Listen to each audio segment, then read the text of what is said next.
All right, so I do want to jump in to a deeper dive on the select board specifically. I would love to hear more of your thoughts deeper into the topic of things like, well, what is the select board? Why should we as citizens care about the select board? Why do we need the select board? I know we've talked about that a little bit earlier in the podcast, but I would love to hear your deeper thoughts on that. Yeah, sure. So as I mentioned, the select board is the executive branch of our government. And so, it has a lot of important roles that it plays, uh, in kind of administering setting town policy on on the way that our government's going to operate. I mentioned the example of something like the vaccine policy where, they're kind of setting a policy how about how town employees are going to go about their jobs. They also, create committees. A lot of times, I mentioned, a moment ago, like they're about to create a committee to study our form of government. They create other committees as well. I'm on the Transportation Advisory Committee, which is an example of a committee that's created by the Select Board. And the select board also has the power, as I mentioned, over taxes. They have the power to set the tax rate.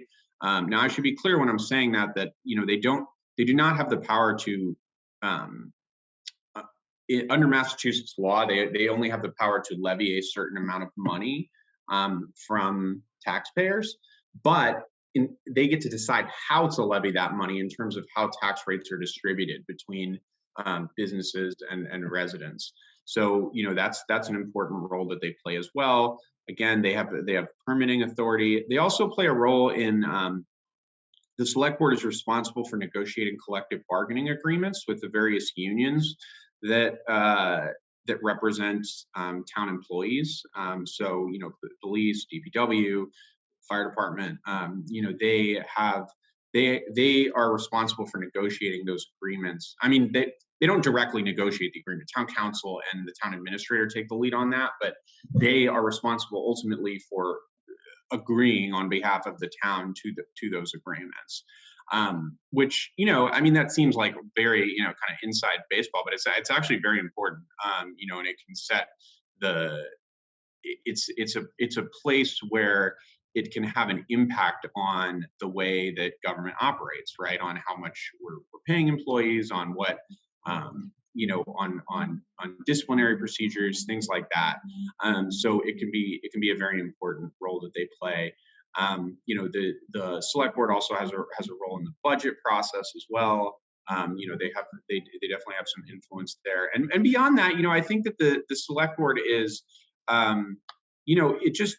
it's kind of beyond their formal powers.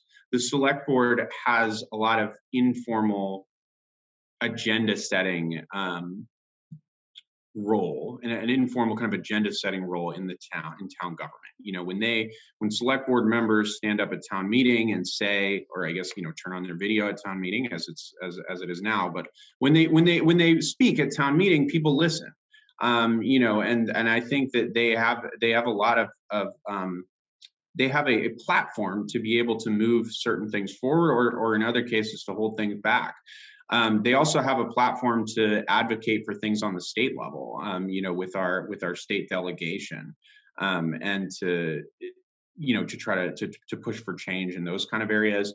And, finally, they also are a kind of forum for citizen concerns. I think that the select board, just being one of the more prominent boards and committees in the town, maybe along with the school committee, is the place that people go when they have concerns about town government and they're not sure where to take them.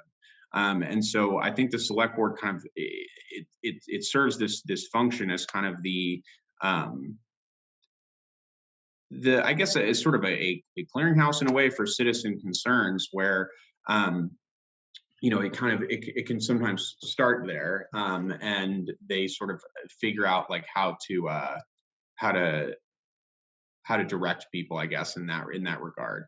And so I think that it does a lot of different things. And I mean, to your second point about, why should people care about it? I think that it should be evident from all the things I just listed that there's a lot of opportunities here to push for change, to push for progress on many important issues. Things like equity and inclusion, for example, is an example. Like, that we're going to be the select board advocated for and eventually got enacted a new chief diversity officer that's going to be hired by the town, and that's something that's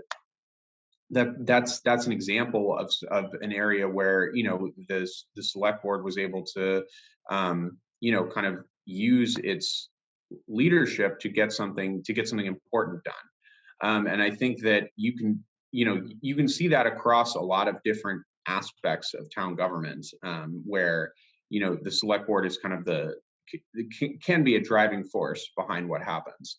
And so you should care about who's on it, because that's going to have an impact, a very big impact on the day-to-day lives of a lot of people in Natick.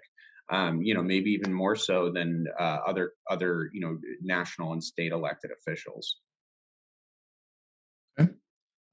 If I, as a member of the public, wanted to be more involved in the select board, to attend a meeting, ask questions, express my concerns, how do I do that?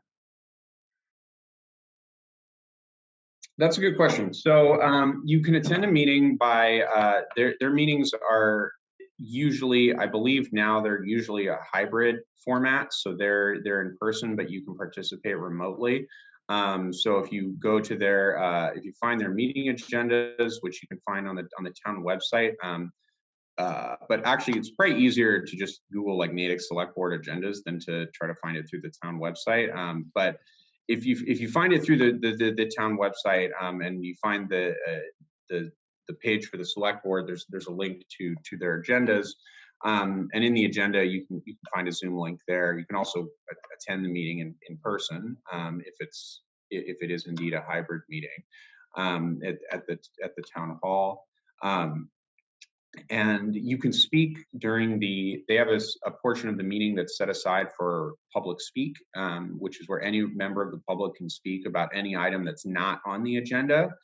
If an item is on the agenda, then you wait for that item to be called, and then you ask to get recognized at that point. And then you can speak and have input. But you can also email the select board. There's a general select board email address that's on the website. I think it's like selectboard@natick.gov. But you also can email the individual select board members. I think their emails are on there as well. And I definitely encourage people to do it. I think people should be paying attention to what the select board is doing, because as I mentioned, it's a very important role in our town government. Well, speaking of what the select board is doing, I think it's important to put the specifics that they do in context for our listeners here. Can you maybe give some examples of some specific topics or decisions that the select board has been through recently? Sure. So, I mean, I already mentioned one of kind of creating they've created this chief diversity officer position. That's one thing that they did fairly recently. They also, tonight are, maybe going to be creating this committee to study our town government. Would be an example of something that they do. They also hire. I mentioned that they hire important people in our town government. This year, they hired Jamie Erickson to be our town administrator. So it was a process that the select board went through, and interviewing candidates, narrowing it down, and then ultimately negotiating a contract with Jamie. So that would be a couple of examples of recent things, and setting the tax rate. They every year they set what the tax rate is going to be, and whether it's going to be a split tax rate, meaning the businesses and residents will be charged different tax rates, or whether it's the same tax rate. And the select board this year and every year consistently votes for a single tax rate, where businesses and residents are charged the same rate. So, I mean, those are a few examples of kind of recent things that the select board has taken action on, that gives you kind of an idea of what their role is. Sure, that's helpful.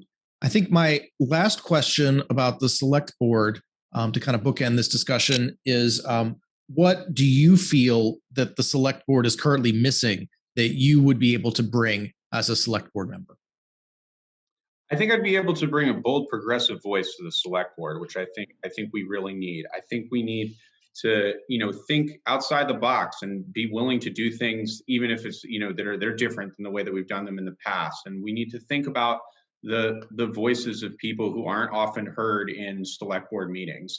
People who are at the margins economically, people who have been historically marginalized. I think that um, we need to stand up for our values as a community, even when it means that we're going to piss off some people. I'm willing to do that, and so I think that's something that we need. We need that kind of bold leadership, and we want Natick to be a leader. We want Natick to be a leader on social justice. I want to see Natick be on that list of communities that's advocating for you know for non-citizens to be able to vote in local elections, for example, which is something that we haven't advocated for. I want us to remove racist imagery from our town government. I'll advocate for the hard stuff. That's something that I'll do, that I'll bring to the select board, and that's something I think we need to do right now.